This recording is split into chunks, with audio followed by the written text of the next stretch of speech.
Hi, welcome to Talking Text. Our passage is 1 Peter chapter 3 from verse 8. Finally, all of you have unity of mind, sympathy, brotherly love, a tender heart, and a humble mind.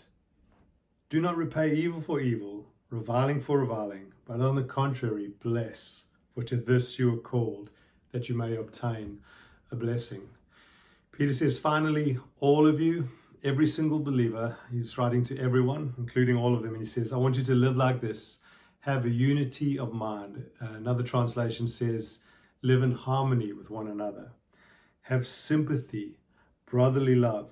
What a great description of God's community.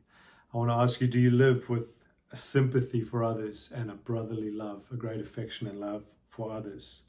In order to do this, in order to live in a community like this or be part of this, he describes two things which I believe you need. He says a tender heart and a humble mind. A tender heart is required in order to love people. You need a heart that is not hardened towards people but has a great affection for others. I want to ask you, do you have a tender heart towards others? He says also, do you have a humble mind?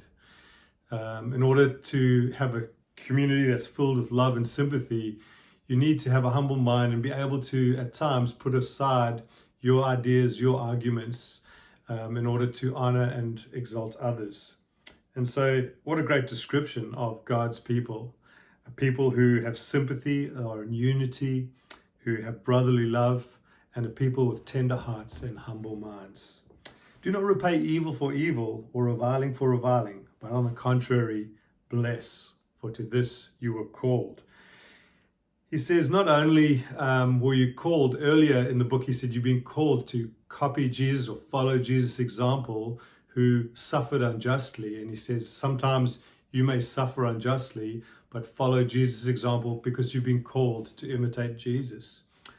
He kind of upgrades or gives them a second calling here. He says, I want you to know you're also called to be a blessing to others or to bless others. And so isn't it wonderful that not only can we, because of Jesus' example, suffer even when it's unjust, but also we can learn to bless and encourage others. And he says, I want you to be this kind of people, a people who bless. In fact, you've been called to bless others. And so I want to encourage you and challenge you. How can you bless others? How can you be a blessing to others? And he ends off this verse by saying, I want you to know that you, as you bless others, as you've been called to bless others, you yourself obtain a blessing. Jesus said it's more blessed to give than to receive. A people living like this, who are tender-hearted, sympathetic, loving each other, who have humble minds and who are blessing others, actually what happens is your own heart becomes whole. As you live for Jesus and live for others, more and more your life becomes whole and blessed.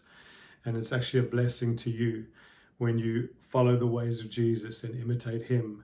You yourself will be blessed.